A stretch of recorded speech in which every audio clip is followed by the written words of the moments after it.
తెలంగాణలో విద్యార్థుల భవిష్యత్తును మార్చేలా ఒక పెద్ద నిర్ణయం తీసుకోబోతున్నట్టు సీఎం రేవంత్ రెడ్డి ప్రకటించారు. అంటే ఇప్పటి వరకు ఉన్న విద్యా విధానంలో కీలక మార్పులు తీసుకురానున్నట్టు స్పష్టం చేశారు.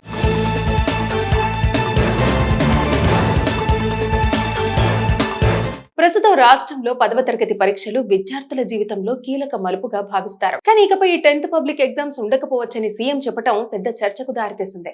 అయితే ఈ కొత్త విధానం ప్రకారం నర్సరీ నుంచి 12వ తరగతి వరకు ఒకే విధమైన సమగ్ర విద్యా వ్యవస్థను అమలు చేయాలని ప్రభుత్వం ఆలోచిస్తోంది. అంటే మధ్యలో పెద్ద బోర్డు ఎగ్జామ్స్ ఒత్తిడి లేకుండా విద్యార్థుల్ని నిరంతరంగా అంచనా వేస్తూ ముందుకు తీసుకెళ్లే విధానం అని చెబుతున్నారు.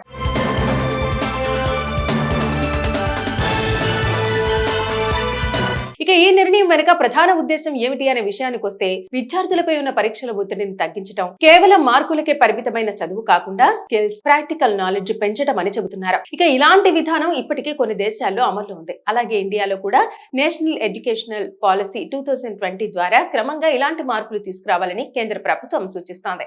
NEP 2020 ప్రకారం 5+3+3+4 అనే కొత్త విద్యా నిర్మాణం తీసుకొచ్చారు. ఇందులో చిన్నప్పటి నుంచే concept based learning, creativity, skill development పై దృష్టి పెట్టడం ప్రధాన లక్ష్యం. అయితే ఇప్పుడు తెలంగాణ ప్రభుత్వం కూడా అదే దిశగా అడుగులు వేస్తోందని విశ్లేషకులు భావిస్తున్నారు. అయితే ఈ నిర్ణయంపై మిశ్రమ స్పందన వస్తోంది. కొంతమంది విద్యా నిపుణులు ఏమంటున్నారంటే, పబ్లిక్ ఎగ్జామ్స్ లేకపోతే విద్యార్థుల్లో పోటీతత్వం తగ్గిపోతోంది అని ఆందోళన వ్యక్తం చేస్తున్నారు. ఇక మరోవైపు తల్లిదండ్రులు, కొంతమంది టీచర్లు మాత్రం ఈ నిర్ణయాన్ని స్వాగతిస్తున్నారు. ఎందుకంటే చిన్న వయసులోనే పరీక్షల ఒత్తిడి వల్ల చాలా మంది పిల్లలు మానసిక ఒత్తిడికి గురవుతున్నారని వారు చెబుతున్నారు. ఇక అమలు విషయానికి వస్తే, ఈ కొత్త విధానాన్ని వెంటనే అమలు చేయడం సులభం కాదు.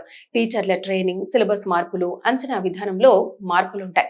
అయితే ఇవన్నీ సమగ్రంగా ప్లాన్ చేయాల్సి ఉంటుంది. సీఎం రేవంత్ రెడ్డి కూడా ఇదే విషయాన్ని చెబుతూ జాతీయ స్థాయి అధ్యయనం చేసిన తర్వాతనే ఈ మార్పులు తీసుకురాబోతున్నామని స్పష్టం చేశారు. ఇక అంతేకాకుండా వచ్చే విద్యా సంవత్సరం నుంచి ఈ విధానాన్ని అమల్లోకి తీసుకురావాలని లక్ష్యంగా పెట్టుకున్నట్టు తెలిపారు. మొత్తానికి ఈ నిర్ణయం తెలంగాణ విద్యా వ్యవస్థలో ఒక పెద్ద టర్నింగ్ పాయింట్ కావచ్చు. ఇది విద్యార్థుల భవిష్యత్తును నిజంగా మెరుగుపరుస్తుందా, లేకపోతే కొత్త సవాళ్లను తెస్తుందా అన్నది మాత్రం అమలు తర్వాతే స్పష్టమవుతోంది. తెలంగాణలో విద్యార్థుల భవిష్యత్తును మార్చేలా ఒక పెద్ద నిర్ణయం తీసుకోబోతున్నట్టు సీఎం రేవంత్ రెడ్డి ప్రకటించారు. అంటే ఇప్పటి వరకు ఉన్న విద్యా విధానంలో కీలక మార్పులు తీసుకురానున్నట్టు స్పష్టం చేశారు.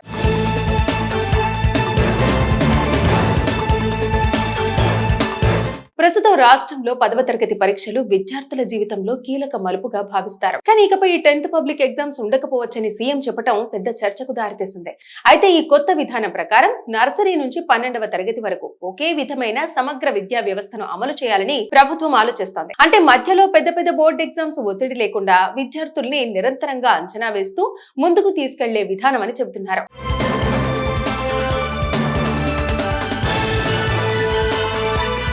ఇక ఈ నిర్ణయం వెనుక ప్రధాన ఉద్దేశం ఏమిటి అనే విషయానికి వస్తే, విద్యార్థులపై ఉన్న పరీక్షల ఒత్తిడిని తగ్గించడం, కేవలం మార్కులకే పరిమితమైన చదువు కాకుండా స్కిల్స్, ప్రాక్టికల్ నాలెడ్జ్ పెంచడం అని చెబుతున్నారు. ఇక ఇలాంటి విధానం ఇప్పటికే కొన్ని దేశాల్లో అమల్లో ఉంది. అలాగే ఇండియాలో కూడా నేషనల్ ఎడ్యుకేషనల్ పాలసీ 2020 ద్వారా క్రమంగా ఇలాంటి మార్పులు తీసుకురావాలని కేంద్ర ప్రభుత్వం సూచిస్తోంది. NEP 2020 ప్రకారం 5+3+3+4 అనే కొత్త విద్యా నిర్మాణం తీసుకొచ్చారు. ఇందులో చిన్నప్పటి నుంచే concept based learning, creativity, skill development పై దృష్టి పెట్టడం ప్రధాన లక్ష్యం. అయితే ఇప్పుడు తెలంగాణ ప్రభుత్వం కూడా అదే దిశగా అడుగులు వేస్తోందని విశ్లేషకులు భావిస్తున్నారు. అయితే ఈ నిర్ణయంపై మిశ్రమ స్పందన వస్తోంది. కొంతమంది విద్యా నిపుణులు ఏమంటున్నారంటే, పబ్లిక్ ఎగ్జామ్స్ లేకపోతే విద్యార్థుల్లో పోటీతత్వం తగ్గిపోతోంది అని ఆందోళన వ్యక్తం చేస్తున్నారు. ఇక మరోవైపు తల్లిదండ్రులు, కొంతమంది టీచర్లు మాత్రం ఈ నిర్ణయాన్ని స్వాగతిస్తున్నారు. ఎందుకంటే చిన్న వయసులోనే పరీక్షల ఒత్తిడి వల్ల చాలా మంది పిల్లలు మానసిక ఒత్తిడికి గురవుతున్నారని వారు చెబుతున్నారు. ఇక అమలు విషయానికి వస్తే, ఈ కొత్త విధానాన్ని వెంటనే అమలు చేయడం సులభం కాదు. టీచర్ల ట్రైనింగ్, సిలబస్ మార్పులు, అంచనా విధానంలో మార్పులుంటాయి. అయితే ఇవన్నీ సమగ్రంగా ప్లాన్ చేయాల్సి ఉంటుంది. సీఎం రేవంత్ రెడ్డి కూడా ఇదే విషయాన్ని చెబుతూ జాతీయ స్థాయి అధ్యయనం చేసిన తర్వాతనే ఈ మార్పులు తీసుకురాబోతున్నామని స్పష్టం చేశారు. ఇక అంతేకాకుండా వచ్చే విద్యా సంవత్సరం నుంచి ఈ విధానాన్ని అమల్లోకి తీసుకురావాలని లక్ష్యంగా పెట్టుకున్నట్టు తెలిపారు. మొత్తానికి ఈ నిర్ణయం తెలంగాణ విద్యా వ్యవస్థలో ఒక పెద్ద టర్నింగ్ పాయింట్ కావచ్చు. ఇది విద్యార్థుల భవిష్యత్తును నిజంగా మెరుగుపరుస్తుందా, లేకపోతే కొత్త సవాళ్లను తెస్తుందా అన్నది మాత్రం అమలు తర్వాతే స్పష్టమవుతోంది. తెలంగాణలో విద్యార్థుల భవిష్యత్తును మార్చేలా ఒక పెద్ద నిర్ణయం తీసుకోబోతున్నట్టు సీఎం రేవంత్ రెడ్డి ప్రకటించారు. అంటే ఇప్పటి వరకు ఉన్న విద్యా విధానంలో కీలక మార్పులు తీసుకురానున్నట్టు స్పష్టం చేశారు.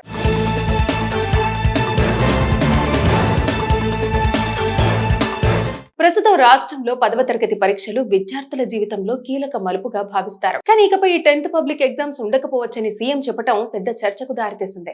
అయితే ఈ కొత్త విధానం ప్రకారం నర్సరీ నుంచి 12వ తరగతి వరకు ఒకే విధమైన సమగ్ర విద్యా వ్యవస్థను అమలు చేయాలని ప్రభుత్వం ఆలోచిస్తోంది. అంటే మధ్యలో పెద్ద పెద్ద బోర్డు ఎగ్జామ్స్ ఒత్తిడి లేకుండా విద్యార్థుల్ని నిరంతరంగా అంచనా వేస్తూ ముందుకు తీసుకెళ్లే విధానం అని చెబుతున్నారు.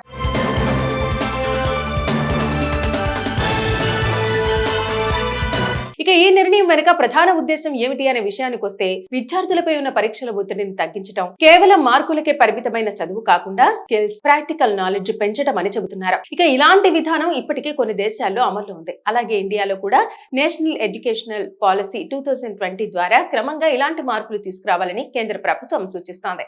NEP 2020 ప్రకారం 5+3+3+4 అనే కొత్త విద్యా నిర్మాణం తీసుకొచ్చారు. ఇందులో చిన్నప్పటి నుంచే concept based learning, creativity, skill development పై దృష్టి పెట్టడం ప్రధాన లక్ష్యం. అయితే ఇప్పుడు తెలంగాణ ప్రభుత్వం కూడా అదే దిశగా అడుగులు వేస్తోందని విశ్లేషకులు భావిస్తున్నారు. అయితే ఈ నిర్ణయంపై మిశ్రమ స్పందన వస్తోంది. కొంతమంది విద్యా నిపుణులు ఏమంటున్నారంటే పబ్లిక్ ఎగ్జామ్స్ లేకపోతే విద్యార్థుల్లో పోటీతత్వం తగ్గిపోతుంది అని ఆందోళన వ్యక్తం చేస్తున్నారు. ఇక మరోవైపు తల్లిదండ్రులు, కొంతమంది టీచర్లు మాత్రం ఈ నిర్ణయాన్ని స్వాగతిస్తున్నారు. ఎందుకంటే చిన్న వయసులోనే పరీక్షల ఒత్తిడి వల్ల చాలా మంది పిల్లలు మానసిక ఒత్తిడికి గురవుతున్నారని వారు చెబుతున్నారు. ఇక అమలు విషయానికి వస్తే ఈ కొత్త విధానాన్ని వెంటనే అమలు చేయడం సులభం కాదు.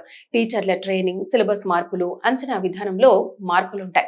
అయితే ఇవన్నీ సమగ్రంగా ప్లాన్ చేయాల్సి ఉంటుంది. సీఎం రేవంత్ రెడ్డి కూడా ఇదే విషయాన్ని చెబుతూ జాతీయ స్థాయి అధ్యయనం చేసిన తర్వాతనే ఈ మార్పులు తీసుకురాబోతున్నామని స్పష్టం చేశారు. ఇక అంతేకాకుండా వచ్చే విద్యా సంవత్సరం నుంచి ఈ విధానాన్ని అమల్లోకి తీసుకురావాలని లక్ష్యంగా పెట్టుకున్నట్టు తెలిపారు. మొత్తానికి ఈ నిర్ణయం తెలంగాణ విద్యా వ్యవస్థలో ఒక పెద్ద టర్నింగ్ పాయింట్ కావచ్చు. ఇది విద్యార్థుల భవిష్యత్తును నిజంగా మెరుగుపరుస్తుందా లేకపోతే కొత్త సవాళ్లను తెస్తుందా అన్నది మాత్రం అమలు తర్వాతే స్పష్టమవుతోంది.